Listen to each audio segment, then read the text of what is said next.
Halo, Halo, kembali lagi di kembali Ruang lagi di Ngobrol. Ngobrol. Ya, setelah video-video atau konten kemarin dari dengan banyak orang Ya. gitu. Sekarang kita baru berkesempatan ngobrol lagi Mas ya. Ya, Lagi waktunya emang sama-sama agak sibuk. sulit teman-teman. Tapi Lagi jangan khawatir, kita tetap berkomitmen ya. Ya, Seminggu 2 atau 3 kali ada konten gitu. Ya. Oke, kali ini kita kalau yang ngikutin Twitterku atau IG-ku udah pasti tahu kalau aku pernah beli ini Ya.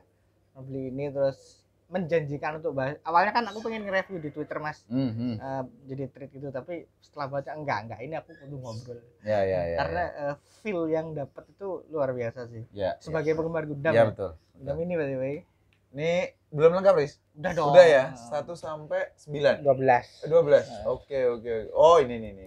Nanti kita bahas kapan-kapan. Ya, Bacanya berat, nanti takes time banget bacanya sih. Ya, jadi bener-bener Gundam Origin tuh beneran bacanya capek. Karena detailnya luar biasa ya. Kenapa kita sebut Gundam Origin? Karena nanti ada salah satu penulisnya di sini. Ya. Nah, aku tuh beli ini literally blind buy sih Mas. Oke. The Man Who Created Gundam. Aku suka Gundam, banget Gundam. Kalau yang kenal sama aku tahu pastilah. Kesukaan gue itu either Tokusatsu sama Gundam itu agak berimbang. Oke. Sama One Piece ya. Ya. Nah, lalu beli ini tuh covernya tuh tidak menarik by the way. Orang gundul, orang gitu. Bahkan nanti teman-teman kalau buka isinya juga standar banget sih. Maksudnya secara art standar. Dan emang ini tuh semi parodi. Ya. Semi parodi. Jadi menceritakan bukan cuma Tomino. Ya. Ini Tomino by the way. Ya bentuknya nggak gini orangnya gitu, tapi ada kemiripannya. Menceritakan Tomino dalam usaha Tomino yang kemudian mengajak rekan-rekannya untuk membuat franchise raksasa yang sampai sekarang tidak berhenti itu. Ya, Gundam ya. Yang di sini tuh digambarkan sosok Tomino tuh begitu persistennya terhadap visinya dia. Nggak tahu aslinya gimana ya. Dengan segala slapsticknya otomatis. Slapsticknya betul. Ada untuk pembaca generasi sekarang mungkin ada hal-hal yang agak mengganggu soal sebagaimana Tomino cenderung melecehkan wanita gitu. Tapi di Jepang zaman dulu itu guyonan yang umum. Iya betul. Yang harus dipahami adalah itunya.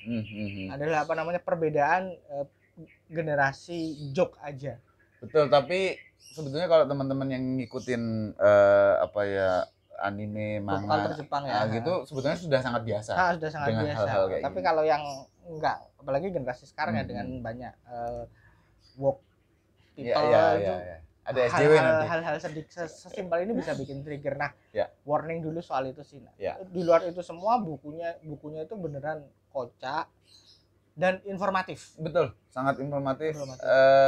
Walaupun tebel, tapi kalau kita udah mulai baca tuh udah ngalir aja. Kronologikal juga. Ya. Mulai dari Tomino ngajuin proposal, ngajakin siapa Yoshio, ngajakin siapa? Salah satu ini yang gondrong kan? Dan desain-desainnya itu kocak-kocak sih. Kocak sih. Yoshikazu Yasuhiko, terus kemudian digambarin juga pengisi suaranya betul. Cikeda, bagaimana dia menemukan bagaimana cara menemukan suaranya.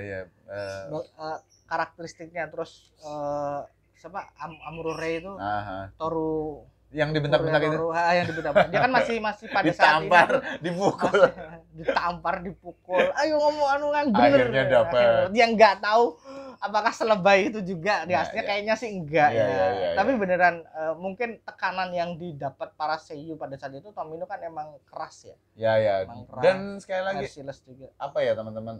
Kalau Daris kan baca ini dia ada kedekatan personal karena dia memang suka Gundam gitu ya.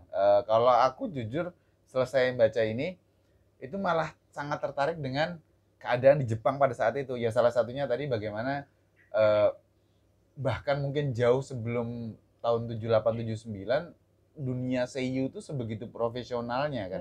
Udah segitu, udah.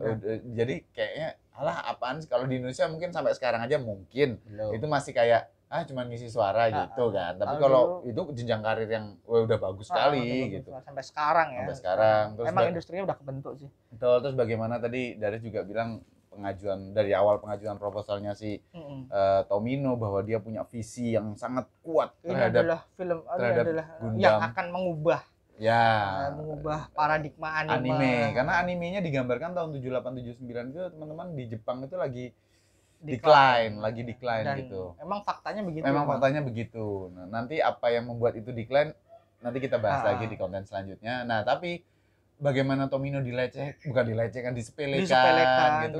Karena yang dihadapi Tomino itu memang penguasa dua tayangan lah ibaratnya. Pada saat itu Bandai belum besar, Ya, tapi betul, ada perusahaan-perusahaan mainan lain. Kamu tuh Anime Robot tuh jualan mainan Ya. gitu. Jadi kalau desainmu kayak gini nggak bakal ngejual. Nah, makanya itulah ada core fighter, ada yang untuk mengakomodir perusahaan mainan. Betul, dan dia tuh Tomino bikinnya sambil nangis. Ya, karena harus memenuhi keinginan. Karena ini tuh fisiknya nggak gini. Ya, walaupun dia bisa memasukkannya dengan baik, tetap pakai nuansa real robot kan. Betul. Yang menarik adalah bagaimana para kreatornya. Tomino itu kan ngajak Yoshikazu ya, yang pada saat itu udah tenar di tempat lain, udah dia siapa apa backgroundnya? Dia penulis naskahnya. Oh, enggak, maksudnya di anime lain kah atau enggak, dia apa namanya ini yang bikin ini. Oh, oke. Dia tuh dikit profiliknya tuh di novel sih, belakangan di novel. Writing ya pokoknya ya. Writing. Oke. Si Yoshikazu, terus desainer mekanya. Nah, mereka itu langsung ketika Tomino ngapain gitu. Awalnya tidak meremehkan, tapi kemudian ketika membaca draft yang proposalnya langsung on board. Oh ya, betul. Nah, persis seperti siapa pengisi suaranya Char yang langsung bilang, ini karakterku nih. Gitu. Aku harus dapat ini. Kalau yang suka Asuchi Ikeda baca ini marah mungkin. Dia digambarkan pemabuk, mau audisi aja sambil mabuk. Tapi profesionalitasnya terjaga. Jadi yang diperlihatkan tuh orang-orangnya itu di sini diperlihatkan dengan sangat lebay, tapi juga passionate. Itu yang aku suka banget. Dan beneran ngerasa aku sebagai penggemar Gundam ya, bacanya beneran ngerasa perjuangan untuk membuat Gundam menjadi sekarang itu tidak mudah. Apa Riz yang kamu habis baca ini, yang insight yang benar-benar tadinya nggak ada terus jadi sebenarnya karena kan aku memang suka Gundam, aku ngulik semua hal tentang Gundam ya, termasuk bagaimana perjalanan Tomino itu. Jadi hampir semua hal yang ada di sini tuh aku udah tahu kulitnya. Nah, di sini memang baru dikulik ini mereka tuh pada saat ini ngapain. Jadi emosinya kerasa betapa ketika Tomino nangis harus buat mainan anak-anak, terus kemudian Yoshikazu muntah darah di tengah-tengah. Makanya pada saat itu animenya langsung sampai nonton kan, nonton yang series kan. Langsung jadi ganjil-ganjil kayak gitu. Nah, fakta kalau idealisme tidak kadang-kadang itu tidak menghasilkan tuh juga aku sendiri, kita sendiri kan kreator Mas. Kita pengen berkarya. Nah, dibaca ini tuh agak anjir. Kadang-kadang memang nggak sesuai selera pasar. Orang yang posisinya udah melampaui jauh dari kita aja masih kayak gini kan sebenarnya. Gundam gagal by the way. Makanya dia dipangkas dari 50 episode cuma jadi 40-an episode. Betul, itu satu hal teman-teman. Daris juga pernah cerita kalau kalian nonton konten tentang Gundam 78 itu, bahwa emang secara serial 48 episode 43-an episode itu sendiri pun dinilai gagal. Ya memang gagal, karena gagal di-cut. Ya kalian harus gitu. Dan ratingnya pada titik tertentu 0. Nggak ada yang nonton. Padahal itu episode klimaks kan. Karena emang simply orang-orang tuh telat taunya. Dan pada saat konten itu kan aku bilang bahwa cerita Gundam itu storytellingnya tuh beyond saat itu. Mendahului zamannya pada saat itu. Gitu. Dan karena ini sifatnya adalah serial TV, kamu hilang satu episode, kamu Nah, yang menarik adalah di sini digambarkan bagaimana yang bisa membangkitkan Gundam itu bukan hanya orang-orang di atas, bahkan fansnya yang sangat militan. Beli begitu ada mainannya dia langsung beli terus raket. Media itu yang luar biasa. Media yang merasa this is something. Akhirnya dia medianya memburu terus Tomino dan fans-fansnya itu Jadi bantuan pihak eksternal itu luar biasa. Dan kengeyelan Tomino yang setelah Gundam tamat, para staffnya itu udah Tomino ngajuin proposal movie. Persistensinya dia untuk mempresentasikan Gundam ke media apapun tuh gila. Itu yang aku dapat banget sih. Akhirnya emang terbayarnya, Darius juga pernah bilang di konten Gundam bahwa berhasilnya Gundam adalah memang di movie ya. Di Di movie. movie bahkan Tomino dan staffnya pun kaget antriannya sepanjang itu untuk ini beli tiket apa sih? Ternyata ada film kita gitu. Mereka juga bikin event Universal Century Anime Declaration kan. Iya. New Anime Declaration Ya. Jadi untuk menyambut era baru anime yang dalam tanda kutip tidak hanya untuk anak-anak gitu. Makanya itu keren banget sih. Dan itu digambarkan dengan lebay banget by the way. Dengan sangat lebay, ada orang bercosplay ya oke tapi kayaknya nggak segininya sampai pukul-pukulan itu goblok banget sih. Tapi lucu. Nah, yang aku ingin garis bawahi di sini, aku jadi lebih paham nih kenapa kok movie berhasil, series nggak berhasil. Simply karena rewatchability-nya tinggi di movie. Jadi ketika kamu nonton serial, kamu hilang satu episode, udah selesai. Karena kan serial juga investasi waktunya agak beda dengan sekarang yang ada OTT ya, atau YouTube dan lain sebagainya. Kita nonton, jadi chance serial untuk ngehit itu gede. Karena kamu nggak akan ketinggalan satu episode pun. Begitu udah dapat, maka dia akan. Kalau dulu nggak, kreator tuh berusaha apa ya? Ini udah didesain agar jadi klimaks arc, tapi kemudian pada saat itu entah bagaimana kok nggak ada yang nonton, udah selesai deh. Ya. Sedangkan kalau di movie des, getok tularnya tinggi. Iya. Ketika ini bagus nih, coba nonton, karena present terus, ada terus nih. Dan tayangan yang kalau movie kan lebih dari 1 jam gitu ya. Jadi apa yang kita dapat itu juga lebih daripada serial yang cuma 24 menit kan gitu. Apalagi pada saat 7879 dunia TV Jepang juga lagi bagus-bagusnya, artinya yang tayangan di TV itu juga antri untuk yang lain-lainnya. Jadi gitu. Lebih apa? Udah ngaleh lah. Enggak payung udah ngaleh gitu. Ya, cepet minggir. Rebroadcastnya sukses. Karena orang tuh banyak tahu Gundam tuh apa, tapi mereka nggak bisa nonton. Iya. Makanya data ratingnya jelek. Iya. Kan kamu nonton langsung ya.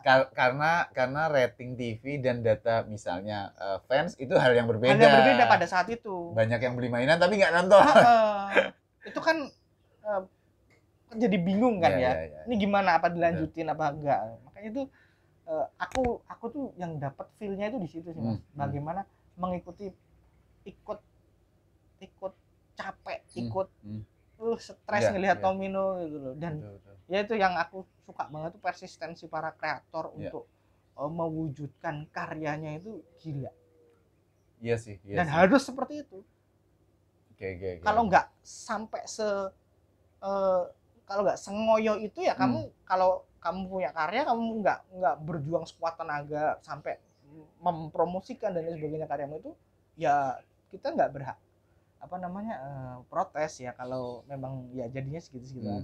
Sebagus apapun karya, kalau tidak didukung banyak pihak ya selesai. Iya, nggak bisa juga gitu. Dan itu yang membuat sampai sekarang kalau asosiasinya penggemar Gundam ya Tomino ya.